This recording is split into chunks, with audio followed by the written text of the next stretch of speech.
اذا اصابتكم مصیبہ قالوا انا للہ وانا الیہ راجعون۔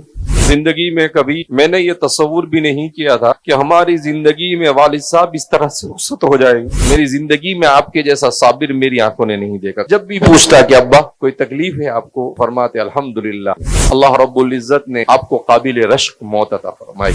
جب والد صاحب بولنے سے عاجز آ گئے تو آخری عمل جو آپ کا تھا وہ یہ تھا کہ ہم لوگ ذکر کر رہے تھے اور آپ بھی اللہ اللہ کا ذکر کر رہے، اس کے بعد آپ نہیں بات کر سکے۔ ہم لوگ قرآن کی تلاوت کر رہے تھے ان کے ارد گرد بیٹھ کر، ڈاکٹر اشارہ کرنے لگا، کہا کہ آپ کی روح پرواز کر چکی ہے۔